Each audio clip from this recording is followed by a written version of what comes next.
Welcome to Pound for Pound, the MMA podcast.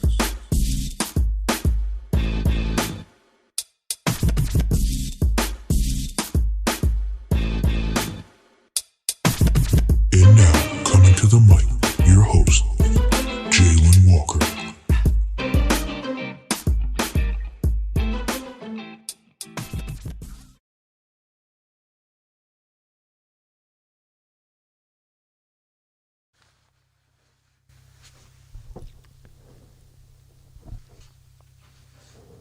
Test. Hello, guys. Sorry, we had some technical difficulties. We're all good now. Welcome to Pound for Pound, the MMA podcast. I'm your host, Jalen Walker. If you're listening to the podcast via Spotify, Apple Music, or any other streaming platforms, make sure you also check us out on YouTube and click that subscribe button. Much appreciated. Tonight, UFC Vegas 20.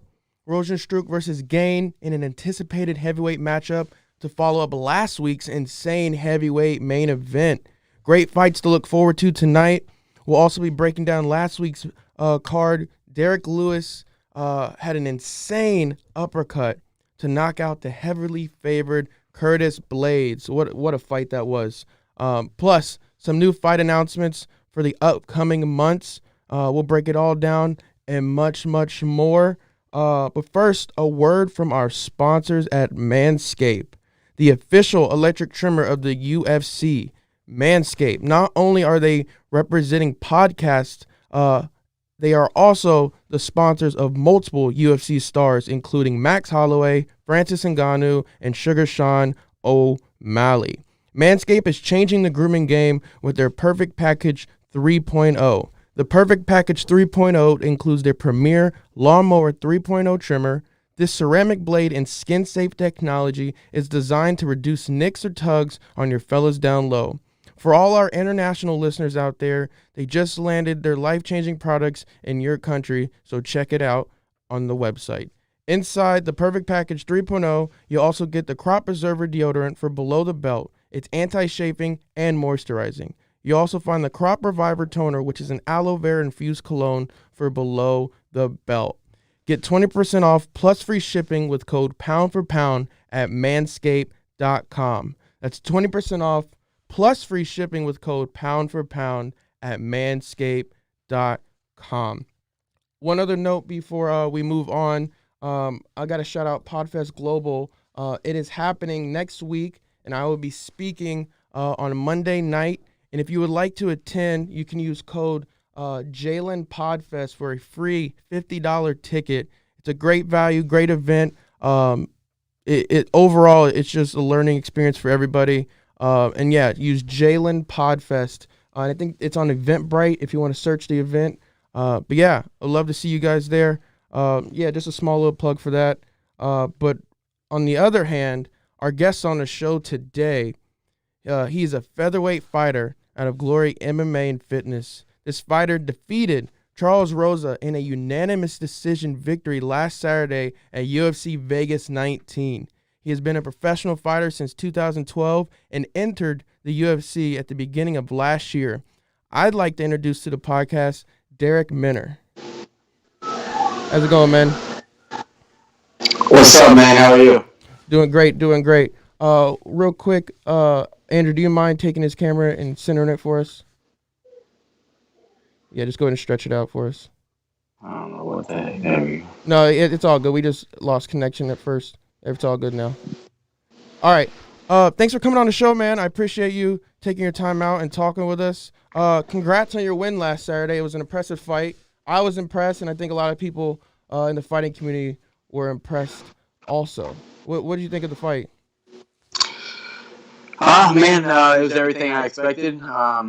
Pretty much went in there and did exactly what we wanted to do, and came out with the victory, shutting up a few, naysayers about the first rounder bust, and if Derrick don't get a first round submission, he's done, or if blah blah blah, and I think I proved a lot of the haters wrong.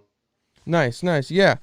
So you're fighting out of Glory MMA Fitness under James Krause. Great coach, doing great things with some great fighters right now. How do you like it out there? How long have you been with Glory actually? Man, right before when I took the TJ Laramie fight is when I called James Krause and made the move down there for my fight camps. Yeah, man, I heard a lot about James Krause, and it's all true. You know, he's Yeah. one of the greatest coaches in the world, man. And I'm glad that they welcomed me in with open arms. And yeah, man, that's probably that's my home, man. Now, you know, that's my home for good for the rest of my fight career. You know, I don't think you get much better than what's going on down there. Yeah, for sure, for sure. And James Krause, he's a heck of a fighter, man. He just took a short notice fight not too long ago, and he's been getting in it lately with Jaquan Buckley, which I know the UFC community, we're looking forward to that fight if it does happen. But yeah, great coach, great athlete. Is there anybody else in the gym, like up and coming, that we don't know about that you want to shout out right now at Glory?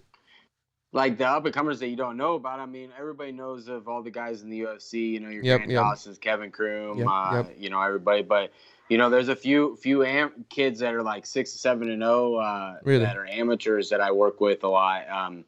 Yeah, there's a kid named Mo Zolak. He's gonna be a freaking Can you monster. say it again? And then man, I think it's Mo Zolak. I know Mo it's Mo Zolak? is his Okay. first name. Yeah, Okay, and cool, cool. Isaac Bulgarian. Okay. He's making his pro debut. That dude is a freaking savage, man. Sick. That Hell kid yeah. is going to be a world champion. You know, then What like weight class is David he? Ona, they're both 145ers. Okay. Nice, nice, nice. And then David Onama, he's like 6-0 as a pro, but Okay. that dude's good. You know, them are some of the guys that are up and coming on the scene that I work with on a daily. Nice. That's awesome, man. And are you sparring with these guys? Are you coaching them slightly? What's the deal? No, no, they're some of my training partners, man. Awesome, You know, awesome. we have team practices, and yeah, they're in there getting it. You know, they're definitely good ass fighters, man. They're gonna be good. Exciting, man. That's awesome. Yeah. Any Glory MMA, you guys got some great fighters out there. So I can only uh imagine what's gonna happen when they take a newly prime fighter and see what they can do with them. So I'm excited to see. Same with like City Kickboxing. They're doing the same thing with these young fighters. It's great to see. So you're from Auburn, Nebraska, and you went to Iowa Western. Nebraska City, Nebraska. Nebraska City, Nebraska. My apologies. And you went Oh, to you're good. Iowa Western Community College, where you also wrestled. Talk to me about that. How long were you there? I was actually, I don't know. I saw that on something too. I was actually went and wrestled 1 year at Iowa Lakes Community College, Iowa Lakes. and Okay. yeah, I mean it was just 1 year program. I just was there for 1 year, man. It was a new program, and then yeah, man, I did realize that I didn't know what the hell I wanted to do with my life, and then 1 month later, I found MMA after I left there, and I haven't looked back since. What was your first MMA gym? My first MMA gym was it was actually we trained out of a garage in Nebraska City. We called it Nice. Big Dogs Grappling Academy, but it was just a bunch of us that just went in there, and you know, we had a couple guys that knew a lot more than us, but then shortly after, I think like my fourth or fifth amateur fight, I started training at Premier Combat Center with Ryan Jensen. He's a UFC vet. And guys up there, we had a pretty good squad there for a long time. We had a lot of like your Jake Ellenbergers, your Jason Brills, your Anthony Smiths, your Ryan Jensens, and just a bunch of guys, you know. And like, you know, I'm kind of like the last guy standing in that group, still training there because I still train there on a regular basis when I'm not in fight camp. So. For sure, for sure. And do you mind fixing the video again? It's spread out also. Thank you. But yeah, that's cool, man. I love hearing about like those like not underground gyms, but like do it yourself gyms. You know what I mean? Like it's just you guys are grinding for that goal, and I feel like that's what makes some of the best fighters. You know what I mean? Like they had that out in Brazil. Like they would just go out up in the mountains. You know what I mean? Like Jose Aldo and them, and just train and just spar. It's exciting to see stuff like that and to hear things like that. But you've been fighting professional since October of 2012. What originally fully got you into mixed martial arts? Man, man, it's crazy. I was in high school, and I was going up and watching one of my high school friends do MMA. A guy named Anthony Smith, who is light heavyweight in the UFC. Yep. He was always going out when he was like 16, 17 years old and coming up here and fighting at a local underground show that like didn't even need, I don't know. And we would always come watch him. And then that's when I like really like started getting interested in it and all that. And then after, like I said, after 1 year in college, like I just got hooked on it after my first fight. Randomly went up, took a fight in South Dakota, drove up there, just me and some random buddy. We both fought. And that man, I haven't looked back since. I always knew from that day forward I wanted to be in the UFC and winning fights in the UFC. And so, took a long time, and now we're here. For sure. Yeah, that's awesome, man. You've been grinding for the longest, and since you started your pro career, you've compiled a 26-11 record with 22 submissions, 1 KO, and now 4 decisions, correct? I think I have 4. I have 3 wins by decision, 1 loss by decision. Okay, yeah, okay, cool. But yeah, man, I can tell you've been on the grind. I can tell you like to submit, especially with the guillotine. Like you have 12 guillotine submissions. That's pretty impressive, man. What is it about the guillotine in the submission game do you like so much? Man, the guillotine, I think it has a lot to do with like when I first started, I started training with a bunch of bigger dudes. Like majority of the guys were bigger, and that I was a front headlock kind of guy in wrestling, and yeah, man, I think that was a lot too. And I just caught on, started choking people, and I started just doing random different grips, different styles chokes, and I just really fell in love with that submission. And it comes to me, I just get there a lot. It's not like I force it, but I end up there a lot, and I have a lot of different ways to get into guillotine. I think is why I get it so much. And then I just like to grapple, man. I mean submission. I don't know. It's just I love grappling. I love making people submit, and I like punching people in the head too, though. So it's funny because I don't know if you know what Street Beefs is. It's the YouTube like amateur fight league. There's this kid on there named Beach. I don't know if you ever seen Beach, the one kid. He is insane at guillotines, man, and he reminds me of you. And it's just, dude, he'll get in there and he'll just lock him up and then just pull him to the ground, and it's over. And he's so good, and he gets it every time. I'll have to send you the link after this. But yeah. I love seeing people going for the submission. Some people frown upon it. They want to see those knockouts. But I think the ground game is so interesting, and the way to manipulate the joints and the muscles to get your opponent into a weaker point. I think that's so cool, and you do it fairly well. And I was watching your fight, what's his name? Charlie Dubray, is that how you pronounce it? Yeah. You got him in the Von Flute choke, and it was over, man. He tried to roll. Oh, that was dope. Thanks, man. Good on your part, because you saw he was out before the ref called it, and you let go of it, which was good. It's crazy, man. If we start talking about that fight, man, me and that dude had beef for like 7-8 years. Like, really? I didn't know that. When I started coming up on the scene, like, and I turned pro, and like he always had this beef. Like we were cool before then. Like we were in the same district in wrestling and everything, like in high school.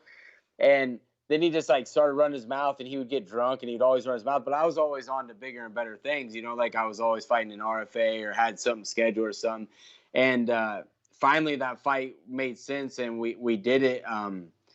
Man, looking back at it now, like, it's all respectful between me and him now. Like, of course, he, when you beat somebody up, they can't really say much. But I probably should have elbowed him a couple of times. All the bullshit that dude had talked throughout the years, like, looking back at it now, instead of jumping up and flipping him off, I wish I'd have like tagged him. Oh, you flipped? I didn't see that in the video. That's hilarious.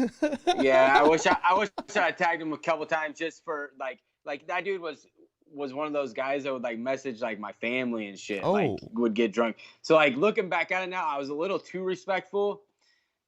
After like I should maybe laid a couple elbows, and then on the mic, my manager was like, "Don't start a riot. Everybody's ready to fight. Like all his fans, my fans." And so like I kept it cool, and I like was too respectful on the mic. If I go back, there's a few things I would change though.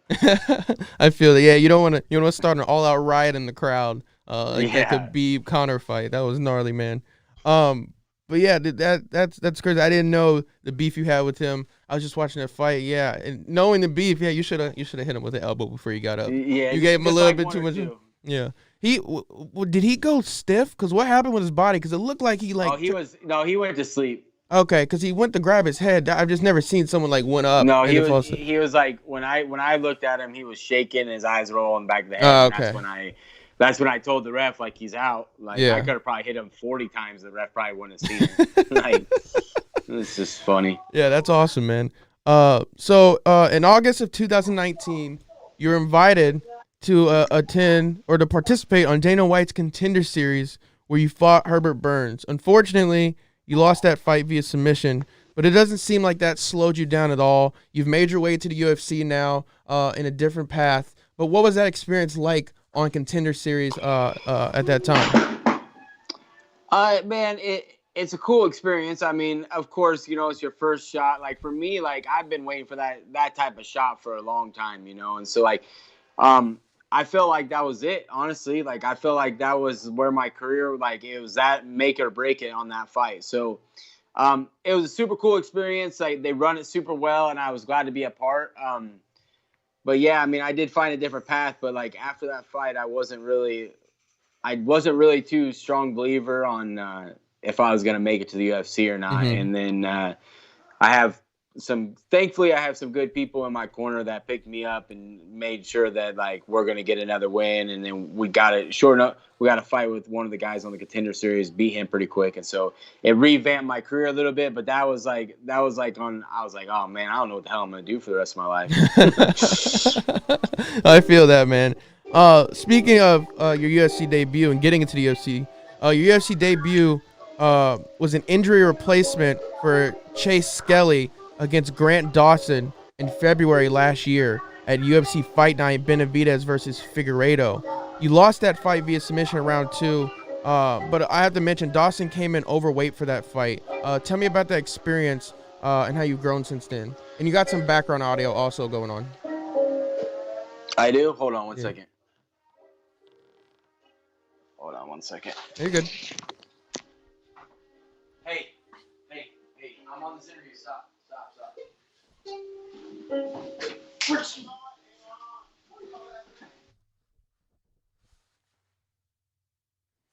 Oh man, sorry about that. No, you're all good, man. Just like 5-year-old's playing the guitar. no, it all good. It happens. Yeah, the fight with Grant Dawson, man, that was a crazy experience getting that phone call. 8 days out. I didn't think it was gonna come. The craziest part about the whole deal is 6 weeks before that fight, I looked at that card and I was like, I'm fighting on this fight card. Really? Right? I was like, I'm fighting on this fight card. I didn't truly believe it, but I just kept saying it, right? Yeah. I just kept telling my teammates back home at Premier. I was like, man, I'm going to fight on this card. There's 545 fights. One's going to fall off. You watch. I'm going to fight it. And then the call came. My manager, he was talking to me about something else for a half hour at like 11:30 at night. And then he calls and he's like, he's like, oh yeah, by the way, we're going to Virginia next week. You're fighting in the UFC. Like nonchalantly, man. Crazy, Yeah, and manifested, man. Yeah, and then we get out there and great experience, man. Grant, he's my teammate now. He came in, ate too many Twinkies or something before the fight. And he, he's a big dude though. And, it is what it is. Went out there. I knew I had one round in me. I knew I didn't have much more than that because I really wasn't training that hard. Mm-hmm. Didn't have your cardio up to par at the point. Yeah, man. Yeah. I was 168 pounds dehydrated when I took that fight. Like, sure. I wasn't really – so I made weight, did all that. Yeah, man, and it happens. I had him in danger a bunch of times in that first round, and, I got super tired, so. Yeah, and that happens with people on short notice. I mean, look at Masvidal. I mean, he made it all 5 rounds with Usman, but you could tell he was gassed. Like, he was completely gassed. And on the other hand, Masvidal is a great tank, you know what I mean? So it's just interesting to see some fighters that come into the late notice. But you went for it. It didn't work out for you at that time, but you are on a 2-fight win streak with the UFC at this moment. Before we get into that, I wanted to ask you about a fight you had scheduled. You were supposed to rematch Jordan Griffin, who you fought before the UFC, but he pulled out a day before for health reasons. Is that a guy you want to kind of like fight eventually, or Yeah, or? we can run it back. Yeah, all Sure. day, I was just wondering. all day. That fight, our first fight, like I don't know if you probably didn't watch it. No, I don't think I've seen that. That was Oh with. yeah, it was similar to what I did this last guy, Charles Rosa. It was pretty similar to that, all up until the end of the second round. Mm-hmm. Man, I had him in like I was being like trying to go for a calf slicer. I kept trying to go for it, like it was like one of those things, like I just wanted to get it or something. I don't know. And like his coach like grabbed his arm, and then all of a sudden he got you an arm and I'm like fell back and like it got too tight and my arm started popping. But yeah, man, like that's one of the I'd love that fight back all day for sure. Yeah. Especially now that I'm with James Krause. Probably a whole different ball game now. I mean, it was already 2-0 when I was back then, So he just got lucky and got your arm there. So you had 3 fights. You've had 3 fights as a UFC athlete, with your second to last being a submission victory over TJ Laramie at UFC Fight Night 178 via guillotine choke, as we were talking about earlier. You finished that fight in just 52 seconds in the first round. Going to that fight, did you know you would get the finish so quick? I didn't think it was going to be that quick. That's perfect case scenario. You go in, I threw 20 punches. I landed 18 of them. 16 were to his ribs, setting up the guillotine. But, no, I knew how the fight was going to play out. I knew we were going to force him to shoot once he felt like my power and he felt, my clinch work and stuff. And, he shot in. Normally I would have jumped on it like 10, 15 seconds before then, but that was our whole game plan, was just to be calm, make sure we got it before we get into, make sure we got the position before the submission. And in that fight, you look in my face, I stuck my tongue out at my coach, James Krause, and my cornerman, and stuck my tongue out. And like they knew I had it then, I knew I had it. I knew it was over. Yeah, most fighters can tell when something's locked in. You know what I mean? It's usually later in the fight when you guys are slippery and sweaty, when you got to focus and got to hold it down because it's easier to slip out. But usually early on in a fight, if you get a good position for a submission, it's just over at that point. Yeah, for sure. So your fight last Saturday, let's break that down, against Charles Rosa. That was a battle, man. You won that fight via unanimous decision and dominated Rosa from start to finish. And it's interesting to me because Rosa was talking a lot of crap leading up to the fight, saying he was going to out-grapple you, saying he was going to submit you, and he did none of that. And it's just, I love when I see someone that just talks so much shit and then they just get shit on themselves. And it's one of the best feelings of watching a fight, to be honest with you. But how did you feel going into that fight? And how do you feel getting the decision as the final outcome? Man, I felt great going into that fight, man. I was more than ready. I had 8 weeks down with Glory MMA and James Krause, and that's the longest fight camp I've ever had. That was my 37th pro fight, and that was the longest fight camp I've ever had. Before you continue, what made you want to make it 8 weeks? What were you changing in that situation? I'm in the UFC and I need to make it 8 weeks. You're fighting the best in the world every time. 100%, 100%. And I had noticed, a lot of times is like the majority of my fights, I had 4 to 6 weeks notice, so we had notice, we accepted it. And yeah, going into the fight week, my weight cut was great. My weight cut was the best I've ever had. Tyler Minton, nutrition. He's got me on point now. And then, yeah, we went out there. We knew exactly how the fight was going to go. We game planned exactly for how that, like, we knew going into the fight, like my coach said, he's going to be tough to finish. He's going to be tough to put away, and he's tough, man. Like that. He took a lot of damage. Yeah, if he's got one thing going for him, he's got a good armbar and he's tough as nails, man. Yep. Because I had him hurt and I had him, knocked down a few times. I had a few arm triangles that were tight. He was stumbled, like he wasn't like stumbling, but you can see him take like that extra step here and there. You know what I mean, just to catch his balance. Yeah. But he's stuck in there, man. I was just like, yo, when is this kid gonna go down? Like he was just eating them. But I didn't force anything, which is good. Which was one thing I take away. There's a couple of guillotine chokes, Darce chokes that I had locked up, but I didn't want to risk giving up the position I was in for the submission. You don't want to gas And yourself out with one choke and he slips out of it, then he's on top and you're screwed.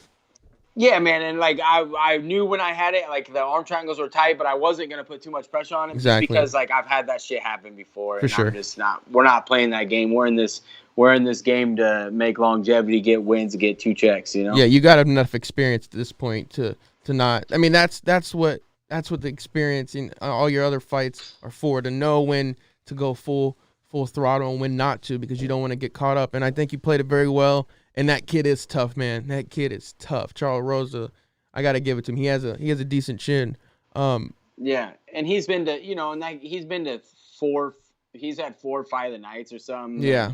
And, 3 or 4 split decisions with some tough dudes. Like, yeah. I mean, the last 3 dudes before me to beat him are in the top 15. So the dude's tough, man. Yeah, and you you didn't get a performance bonus, didn't you? You wanted it. Did you get it? I mean, no, I didn't. Yeah. I knew I wasn't getting it. I know you were just trying to. I mean, like that's what I tell people. Like I'm getting a lot of shit for asking for it. No, man. Blah, blah, but like, what other Why job not? can you ask your you ask your boss for $50,000 every time you fucking perform? I mean, look at none. Look at Figueiredo. Figueiredo, in the fight before Morano, he didn't get 50 G's. He called up Dana, was like, Dana, come on, what's going on? Dana said, come to my office. Came to his office, and he just gave him a gift bag with $50,000 in cash to him. Like, yeah, and that's cool. And like, I knew, like, the what I was pretty upset about, though, like, my not necessarily me not getting the performance bonus because I didn't finish the fight, but my boy Julian Erosa didn't even get the performance bonus. Yeah. Man, and he got a flying knee knockout. Yeah, that was insane, man. He deserved it, but it is what it is. But I'm gonna ask for it every time I go out there and finish or put on a performance like that. I'm gonna ask for 50 G's. I mean, I would too, man. Why not? Dude, yeah, what other job can you ask your boss every time you're out and performing for $50,000? None. Closed mouths don't get fed, homie. Let's go. For sure. I mean, I'm not hating on it. Keep asking. I'm gonna look for that next time you have your post fight with like Michael Bisping or DC or someone. He's gonna ask for it. I'm gonna be watching. Yeah, I'm gonna take. But next time I'm making sure I fucking get it. Though. Yeah, for sure, man. 100%. So. 100%. I mean, with if you get a submission, like you have such clean submissions, I could see that happening pretty simple. I mean, and you were high on the fight card. I mean, you were the third fight to the main event. Like, that's the time when people like me, I'm watching early prelims, but your fight, that 2 before the main event is like when a lot of people start coming in and start watching the fights because they're trying to catch the co-main event and main event. And it's a prime spot, I think, to be honest with you. Oh yeah, man.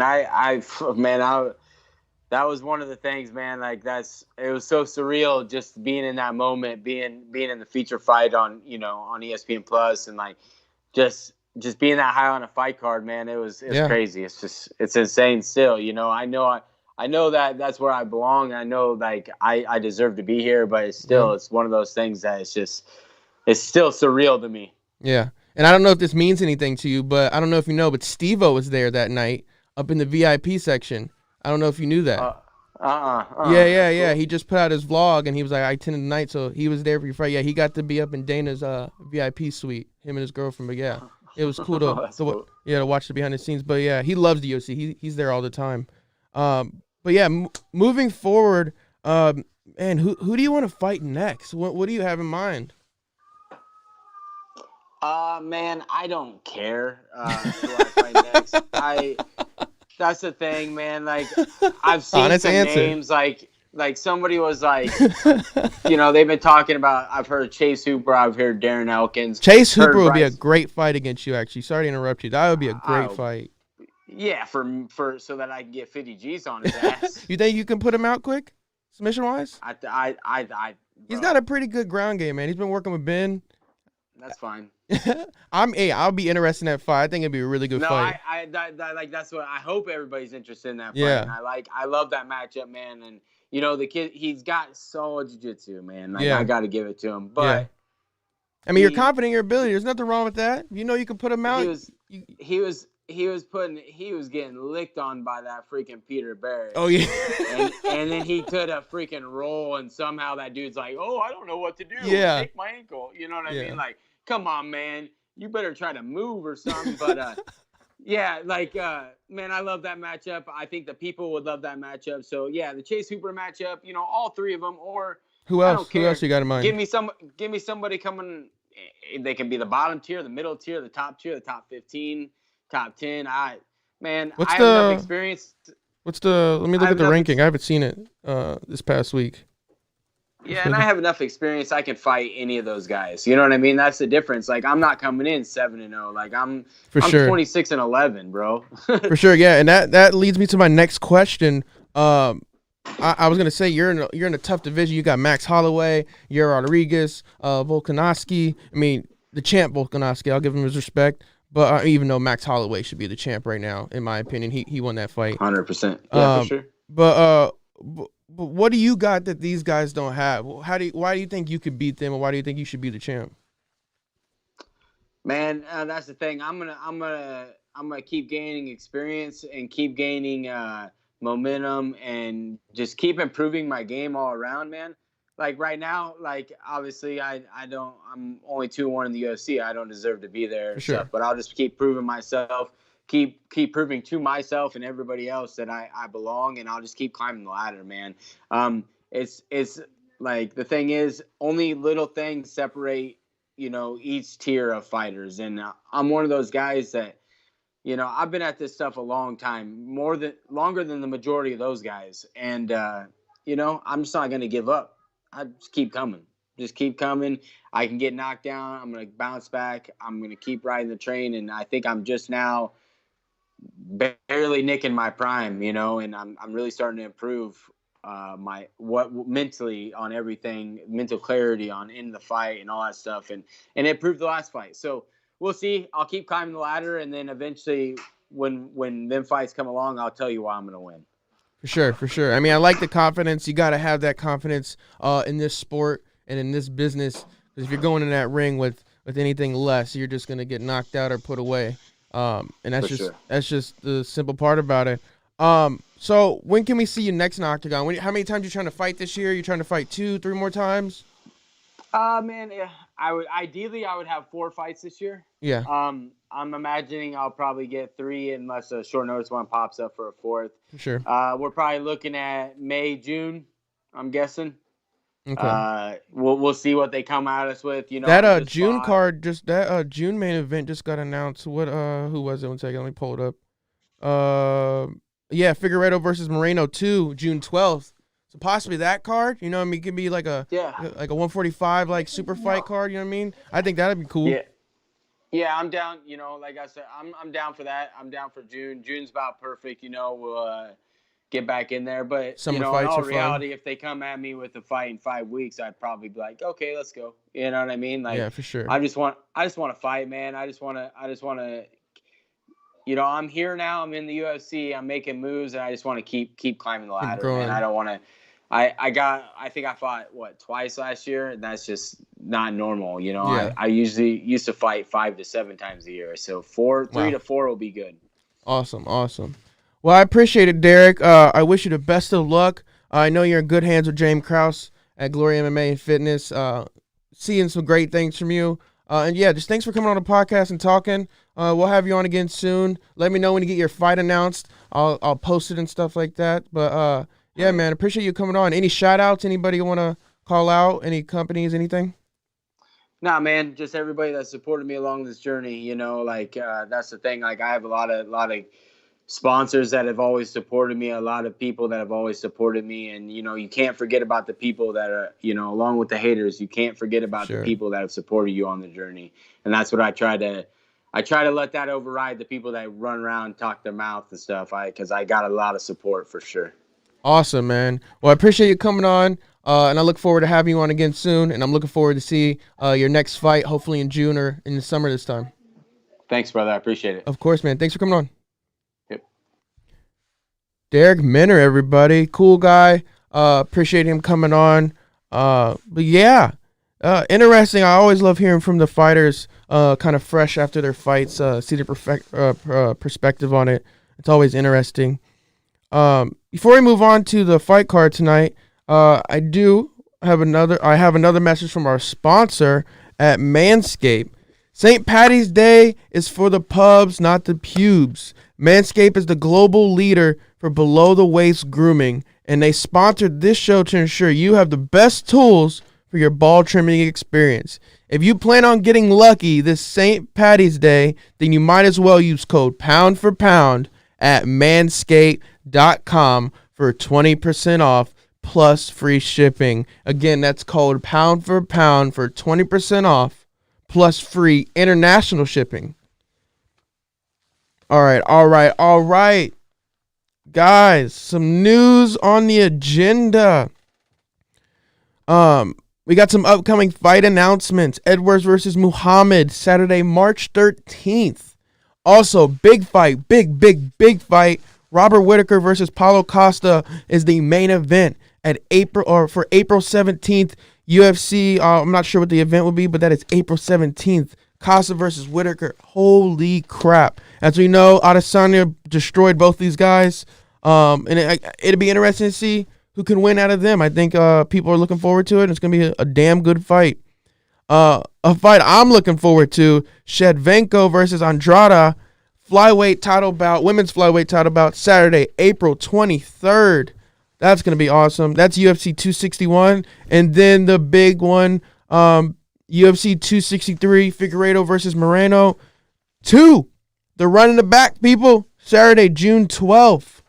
Oh, some great fights upcoming. And not to mention, is it March 6th? Let me make sure I don't mess this up because, boy, oh boy, March 6th. Let's just say it again. You're going to hear it from me on social media, everything. March 6th, UFC 259 will possibly be the greatest UFC event of all time. Petr Yan versus Aljamain Sterling for the bantamweight title. Then we have Amanda Nunes versus Megan Anderson for the women's featherweight title. And then to close out the night, Jan Blachowicz versus Israel Adesanya for the light heavyweight title of the world. Lord have mercy. Jesus. And then just to put on, to open the main card, we got the Thiago Santos versus Alexander Rakik. Like, holy crap. I cannot wait. I don't want to get too ahead of myself. But March 6th, make sure you watch those fights. The whole event. Just don't miss it. Just telling you, don't miss it. All right, UFC Vegas 19.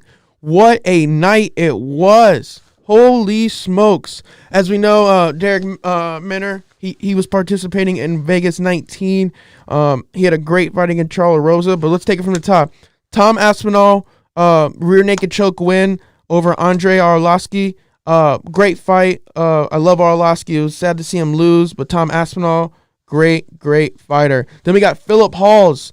He won the majority decision against, I'm going to botch his name, and I feel so bad, but Nassourdine Imova, I believe is how you pronounce it. That was an awesome fight. And then Oleksiy Oleinik lost to Chris Daukaus from a TKO. Man, Oleinik. He was going for 60 wins in the UFC and got knocked out. It wasn't too brutal, but he took some damage. And as we know, Derrick Minner, unanimous decision against Charles Rosa. Great fight there. You just broke that down. And then Yana Kunitskaya, I believe is how you pronounce it, against Kathleen Vieira. Yana won that fight for unanimous decision. And as most of you know, for the main event, Curtis Blaydes versus Derrick Lewis. Round 2, 1 minute and 26 seconds. Derrick Lewis landed one of the meanest uppercuts. Whoo! Full power to the chin, on the point. So clean, so precise. He knew Blaydes was going to try to go over the takedown, and he just stuck it into his chin and put him to sleep. Curtis Blaydes was out for a decent amount after the fight, 3 to 4 minutes, they're saying. They don't really show that on TV, but holy crap. you got to give it up to Derrick Lewis. He deserves a title fight. I hope whoever wins between Francis Ngannou versus Stipe, if there's not a rematch with that fight, Derrick Lewis, 1,000,000,000% after that fight, deserves a title shot. The Black Beast is here to stay, man, and I'm looking forward to seeing him in that title bout. But shout out to Curtis Blaydes. Great fight. Just got caught with that uppercut. But congratulations to Derrick Lewis on the TKO finish. All right. Another fight I forgot to announce. Oh, man, I forgot. Weili Zhang returns against Rozenstruik at UFC 261 in April. That's also a great fight to look forward to. All right, let's break down this card tonight. UFC Vegas 20. We got the Black Bruce Lee, a.k.a. Bruce Leroy, a.k.a. Alex, going against Kevin Kroom at the featherweight division. Alex is currently on a 3-fight winning streak as he prepares for this fight. His most recent fight was a first-round submission win against Austin Springer back in August of 2020.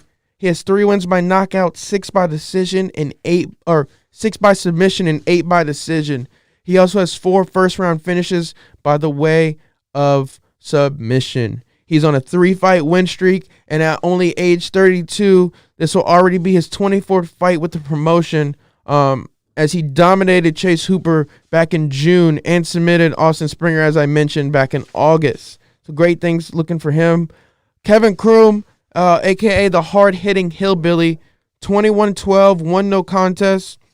Kroom is currently on a 3-fight win streak with a no contest in a recent attempt at a 4th straight victory. His last victory was a unanimous decision against Anderson Hutchison back in August of 2020. He has 6 wins by knockout, 10 by submission, and 5 by decision. He also has 12 first-round finishes with a combined effort of knockouts and submissions. Kroom has been finished in 4 of his last 5 fights, which sucks for him. But just taking this all in, both these fighters have excellent records.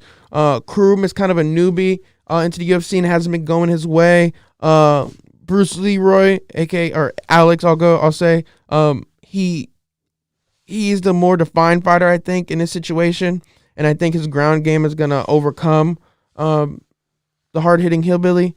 So I'm gonna go ahead and take Bruce Leroy wins via submission. Now, there's a little controversy going on. This next fight was originally Pedro Munoz versus Jimmy Rivera, but that fight was canceled and replaced with another fight because of COVID restrictions, I believe. That fight was replaced with Angela Overkill Hill and Ashley Yoder, a.k.a. the Spider Monkey. But apparently something happened with Ashley Yoder, they're saying, and there's some COVID protocols that weren't followed correctly. So that fight has now been canceled. So at this moment, I don't know if there's only going to be 4 fights on the main event or 5. But at this moment, I only have 3 more fights to overview because I'm not sure what's been placed here. I can go ahead and check real quick and see if they've updated it at this point. Let's see. No, it's still saying Pedro Munoz versus Jimmy Rivera, which was originally canceled before the Angela Hill fight replaced it. So unsure there, but we'll see what happens. They'll probably talk about it when they go on air tonight. But moving on, for the next fight of the night, it's Montana De La Rosa versus Mayra Bueno Silva at the women's flyweight. De La Rosa, she's 11-6, coming off a unanimous decision loss to Viviane Araújo back in September of 2020. Out of her last 3 decisions, she only has been able to win one of those, or one of the 3. Which is insane. She has 8 wins by submission, 8 wins by submission and 3 by decision. She also has 3 of her submissions that have resulted in first-round finishes, which is very impressive. De La Rosa is a wrestler who actually looks for submissions, and Silva is a jiu-jitsu specialist, which on paper at least will create an awkward fight. But we could see De La Rosa rely on her wrestling to assume that top control. But Silva's submission attempts off her back or their grappling could cancel each other out to create a limp striking battle, but we'll have to see when it comes to that. Mayra Bueno Silva, a.k.a. Shitara, she's 7-1. Silva's returning to action after her recent first-round submission victory against Mara Romero Barella back in September of 2020. This was a much-needed win after dropping her first loss in the fight previously. She has 1 win by knockout, 5 by submission, and 1 by decision. She also has 6 first-round finishes with all 5 of her submissions and her only knockout taking claim. The only likely finish is a Silva submission, I believe, personally, with a close decision. Also likely if De La Rosa tries to wrestle for 3 rounds or they decide to strike. But this is a tough one to predict. Both of these fighters can dictate a fight the way they want in terms of controlling the ground or making it a long-distance fight, and each have their own positive and negatives. So it would be interesting to see how they respond. But in my opinion, I think Silva wins this fight via submission. All right, on to the co-main event at light heavyweight. Nikita Krivlov versus Magab Akalov. Nikita, a.k.a. the Minor, he's 13-7. He is currently ranked 8 in the lightweight division and is is on a 1-fight winning streak.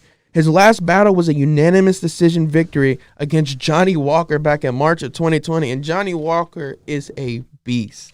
That man can fight. But on the feet, Krivlov kickboxing is offensively dangerous, but he's long been a defensive liability. Now he's fighting one of the sharpest counter punchers in the division, and it's not as though Magab his opponent is fighting at the sharpest he could. Krivlov has a solid chin, but I don't think anyone at 205 can handle Magad. I just think he has such a strong uppercut and a right hook. And he's 14-1. Let's move on to him actually. Magad Akalov, 14-1. He's currently on a 5-fight win streak heading into this one, while also being ranked 11th in the heavyweight division. His most recent bout was a first-round victory against Ion Cutabella back in October of 2020. He has 9 wins by knockout, 5 by decision, and he also has 7 first-round finishes that have been by knockout. There are 2 clear ways for him to dominate this fight. On the feet, his ability to cut angles and cream opponents with that laser left hand, like I said, is a perfect antidote for his wild pressure. And no matter what happens in this match, it's going to be exciting, but I don't think it's going to last that long. And I think Magad is going to win this fight via TKO, and it's going to be decently quick, most likely. If not, it's going to go all 3 rounds, hopefully, and it's going to be a battle. And I would love to see that, but I don't think it will. I don't think it's going to last. All right, on to the main event. Rozenstruik versus Shirley Gane. A heavyweight fight that I personally cannot wait for. Rozenstruik, a.k.a. Biggie Boy, 11-1. Rozenstruik is currently ranked the 3rd best fighter in the heavyweight division. His last 5 fights was a knockout victory against Junior Dos Santos back in August of 2020. He has 10 wins by knockout and 1 by decision. He also has 7 out of 10 knockouts resulting in first-round finishes. So far, he's gone 5-1 in the promotion with wins over Alistair Overeem, Junior Dos Santos, Andrei Arlovsky, Junior Albini, and Alan Crowder. But his only loss is to Francis Ngannou, who is fighting for the title. So that says something. But yeah, man, he's a kickboxer by trade. His striking is his bread and butter. He literally split open Alistair Overeem's whole lip up the side of his mouth. He's just a heavy hitter. There's not much we need to say about him. He's a good striker. He knows what he's doing. He's a great boxer, and he can put people out. And I think his record shows for that. 11-1, 10 of those wins being by knockout in the first round. That's just insane, man. But yeah, on the Shirley Gane, a.k.a. Bond Gaiman, 7-0. Gane is currently the 7th best fighter in the heavyweight division. He is currently riding a 7-fight undefeated winning streak heading into this matchup. He has 3 wins by knockout, 3 by submission, and 1 by decision. He also has 3 first-round finishes with a combination of knockouts and submissions. Since joining the world-leading MMA promotion in 2019, Gane is already 4-0 with wins over Junior Dos Santos, Dontel Mays, Tanner Bozer, and Rafael Pesosa. It's fair to say Gane is a natural in this sport. He has a solid striking skills, tremendous cardio, and his best attribute, in my opinion, is his grappling skills for a big man. Most big men are not on the ground doing what he's doing, and it's very, very, very impressive. And I think that's Rozenstruik's biggest flaw that's going to be here is trying not to get submitted. And I think that's how, if Gaines wins, that's how he will win. But both these fighters have shown tremendous success in their game at the UFC. They have become top-tier names within the heavyweight division, and Gane looks to crack the top 5 with a win here. And you know what? I think he wins. I think Gane wins by either TKO or submission. I'm not going to say either one, but I think Rozenstruik is going to be so tired and exhausted from the ground game and stuff like that, he's just not going to be able to hang with him. And I know it's an upset, but at the same time, Gaines is bad, man. He's a good fighter. And I'm excited to see him fight again. He's 7-0, undefeated. This is a great matchup, and it's a great main event. Great heavyweight fight altogether, especially back-to-back heavyweight fights with the one last week. But I'm excited. Not sure what's going to fully happen, but yeah, I got Gaines either win a submission or TKO there. But yeah, that's pretty much it for today, guys. The preliminary fights start at 6 p.m., and the main card starts at 8 p.m. So get in there, check it out. Enjoy the fights as always. It's on ESPN Plus, I believe. Yep, they're both on ESPN Plus. But yeah, man, just enjoy the fights. And prepare yourself for next week. Because that'd be the Adesanya Blachowicz fight, the 3-title main event card. Just prepare yourself for next week's show and for that night, because it's going to be insane. But all right, guys, I appreciate you tuning in. This is Pound for Pound MMA podcast, and I'm your host, Jalen Walker. Thanks, guys.